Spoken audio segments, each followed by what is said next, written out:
Welcome back to Chess with Cody, where I help you become an intermediate chess player. Today, we are continuing the Road to 2000 series, where I attempt to reach 2000 ELO for the very first time. I played a game yesterday, and we're going to do a game review, and you guys are going to leave today with three main takeaways or three main concepts from today's game. Before we get started, we have now reached 200 subscribers on the channel. I'm very excited. Thank you guys so much for your support. I really appreciate it. And it's so great to connect with some of you in the comments and to just have random strangers on the internet that we're connecting with over chess. It's an amazing thing. I love it. I love making these videos. And if you guys have any friends who you think might enjoy my channel, please send it their way. And I really appreciate your guys' support. All right, now on to today's game. Before we dive into the game itself, we're going to go over kind of two levels of strategy. So we're going to do a reviewer if you're kind of like 1,000 ELO of things to focus on. And then I'm going to go over the three main concepts from today. So level 1 strategy, like 1,000 ELO, every game you guys should be doing these things. And this is just a reminder. Number 1, do your chores. So you got to fight for the center, develop your pieces, not your pawns, and castle your king to safety. When a calm moment arises, make sure to add fuel to the fire. So develop your queen off the back rank. Rooks to open files. Activate your pieces further. Then make sure you guys are always looking for your opponent's threats. Every move, all the time. That's very easy to overlook because we get in our heads about what we're doing. So you got to check for your opponent's threats. And also visualize your move before you play it and check if your opponent has a good response to it. That's very important as well. If you guys are going through all of these points throughout your games, then you get a gold star from me. Great job. This is going to get you very far. Now, level 2 strategy, maybe more like, 1,400 and above concepts. Key points from today's game. Number 1, exploiting weak squares. Number 2, defending our king from danger. And number 3, there's kind of a mystery tactic that comes up towards the end of the game. Let's get started. Some context for today's game. Our opponent is about, high 1600s. We are also high 1600s, 15-10 game. And it's actually been almost 3 weeks, basically 3 weeks since my last 15-10 game. Now I've been doing some blitz, I've been doing some more casual stuff. I've had to pull back on the chess because of some health issues, unfortunately. But I'm hoping now I'm getting back into it and we can start to get that graph going upwards again. So I expect to be, rather rusty in today's game, but getting back on the horse. Okay, we have e4, c5, Sicilian defense. Opponent goes c4. We had a game earlier in the series with this setup.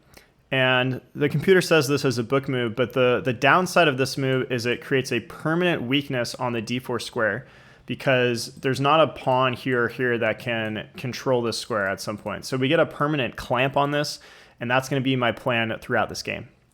If you want to see the similar game, you can check out the episode I did on weak squares. I think it was a few episodes back. Okay, knight c6, knight c3. Knight f6. Now, I was a little bit worried in this position if knight d5, if I take and they recapture, then I wasn't sure where to put my knight. But then I realized if knight d5, I was going to go e6. So here, I'll put it on the board for you. e6, so that way, if they take, I can recapture with my queen, and there are no fumbled pieces. Although now I'm realizing, I guess this was never really a threat because the knight takes. D3 in the game, G6, F4, D6, just going for our normal setup here.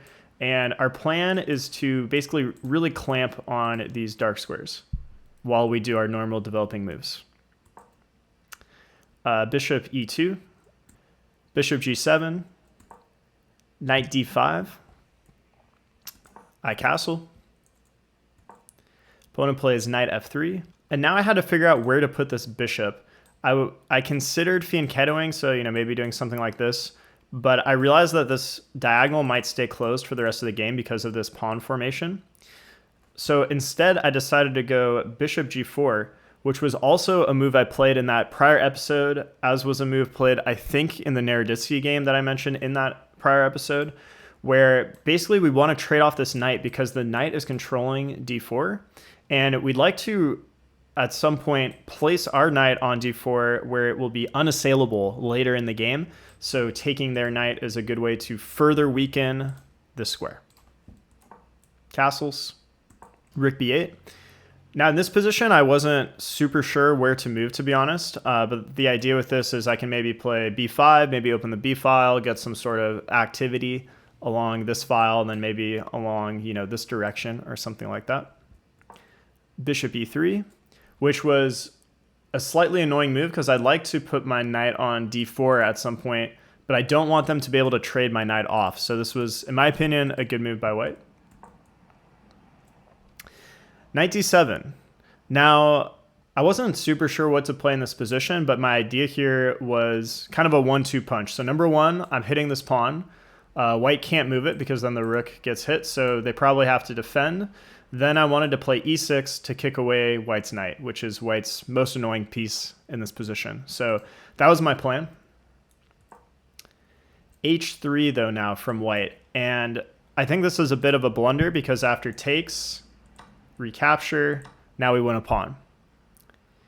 Now in this position, my opponent basically like insta-moved pawn to f5, which was kind of crazy. I mean, they didn't even like insta-move it, which was weird. It maybe took them like 4 seconds or something, and then they played this. So I don't know what was going on there, but clearly we take the rook here. I was a little worried though, because after queen recaptures, this diagonal is sensitive now. Luckily, with my pawn formation, the bishop, it's hard for the bishop to enter. It would take a long time for white to make like a battery this way, and I can probably defend. But, they're going to soften up my king here. The knight is nearby. This is a little bit dangerous for my king safety long term. Now we're up 3 full points of material, so up a full piece here. Play continues. Okay, e6 now. I was pretty proud of this move in the game. We're attacking the knight, so the knight has to move. But I kind of overlooked, I don't know why, I didn't even consider that pawn takes pawn. And then after I recapture, the knight still has to move, but now we've softened up my pawn structure here by not having a pawn here anymore. So my king will be much more vulnerable for the rest of the game than I anticipated. Knight f4, hitting the e6 pawn. Queen e7, defending. Now white plays bishop g4, putting a ton of pressure on my e6 pawn. I was considering maybe rook f6 here. It felt a little bit sus to kind of have the rook here. I considered knight back to d8 to defend this, but then my rooks are disconnected. Feels very awkward, and it might be hard to untangle from there. The best move was rook f6 according to the engine, but I thought for like over 2 minutes here, I thought for a very long time, and then I played the move e5. And this move is kind of problematic because of the move knight d5. And this was why I was thinking for so long, because I was trying to calculate the lines after knight d5. So this didn't happen in the game, but what I looked at was I think I was imagining rook takes, and then like queen g7. But the problem is you can't do this. They end up scooping this piece, and you can't take because then you get forked. So there's different move orders here too. You don't have to trade rooks right away. I think I was also considering like maybe queen g7. You have to stay defending this, right? Because they're going to take. The problem is they just take anyways after you recapture, then they're forking you again.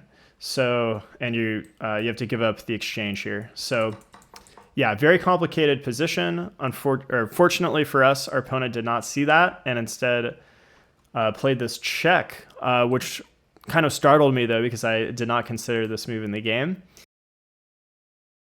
Another main reason I played e5 was because now this is shutting down this dark square diagonal. I was getting really worried about my king safety, and I felt that if I could get this closed center, that it should help me protect my king. We're up a piece here, so all I have to do is survive, not get checkmated, and just keep grinding down, trading off pieces, and then hopefully I should get a very easy winning endgame. So that was part of the theory here.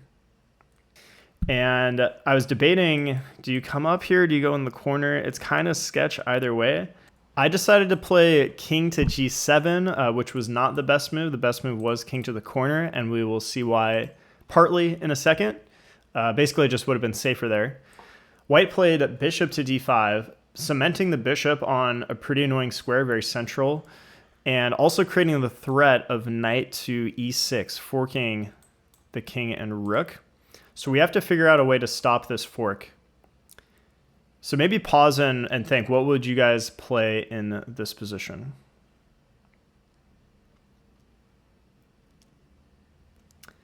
So I think there's a couple options. I played knight to d8. You could have also gone rook to f6, which is what the computer preferred. Rook to f6 is a little sketchy once the knight moves, though, because then there might be some skewer tactics. But yeah, I played knight d8, controlling the square, so taking away the fork for the moment. And later I do plan to jump here with my knight and then maybe jump out somewhere. So, the knight is passive for now, but not for long. White plays g3, defending the knight. Part of White's plan was that they pinned the e5 pawn, so I can't take the knight for the moment. Now in this position, what would you guys play as black? It's getting tough now. What do you prioritize here? Give you 10 seconds.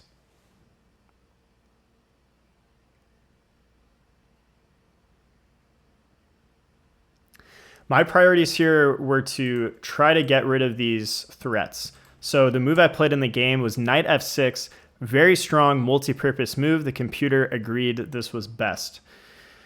Okay, first of all, I'm threatening to trade off this bishop at some point. Second of all, I'm intercepting the pin.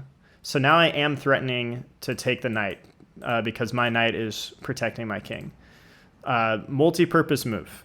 And also the queen sort of defends this pawn. But here the opponent plays queen to c1, giving up the knight.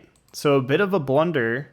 I think, they were kind of relying on this tactic and forgot about it. I'm assuming this was just a complete oversight. But I did give it some thought here of man, did they do that intentionally? The thing is, once I take this knight, which I did in the game, I'm opening up this diagonal to my king. And it's getting pretty sketchy. They're going to recapture. They have pressure here. They can check along this diagonal. It's getting really scary, but I calculated, or I concluded that it was safe enough. Bishop recaptures. And now here in this position, what would you guys play as black? I'll give you 10 seconds. What do you prioritize here?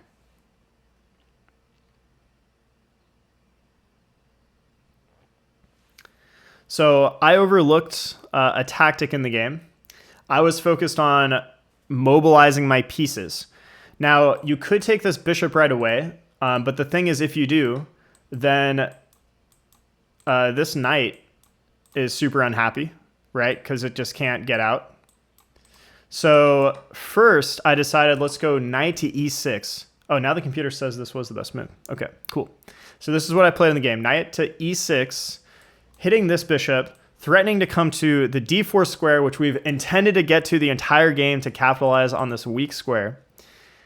If they trade, that's fine. We get rid of their annoying bishop. But white has this check, bishop h6 check, king back, and they win the exchange, winning my rook. So now we bring the other rook into the game.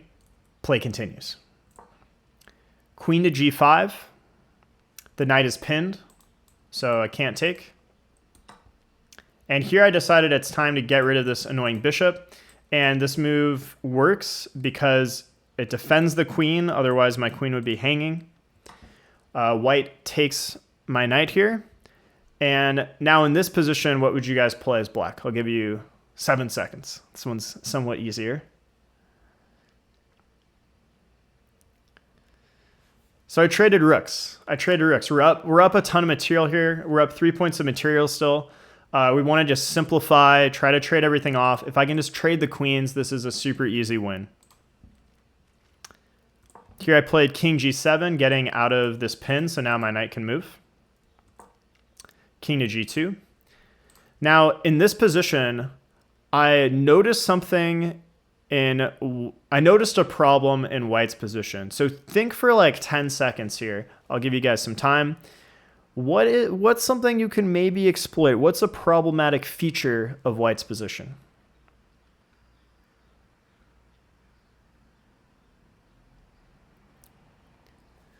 So notice we have really good control here. So queen is defending this pawn. This pawn controls this square.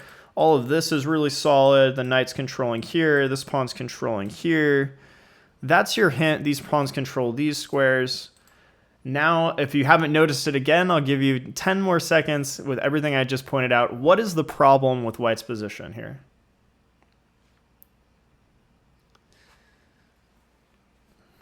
The problem is the white queen is almost trapped.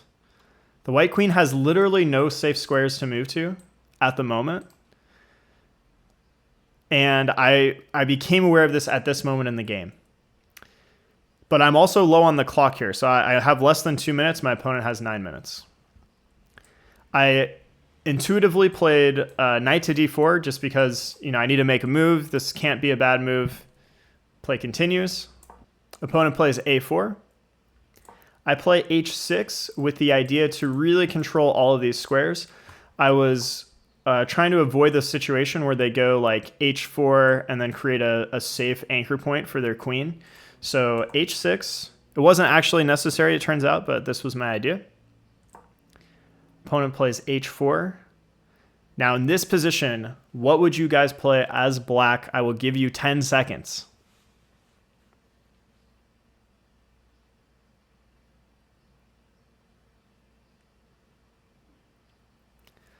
So I played a decent move, but it still gave white a chance. The correct move is absolute game over. I played knight to c6. And in this position, white has only one move to save their queen because knight b4 is coming. So what would you play as white, guys? If you were white here, what do you have to play to let your queen escape?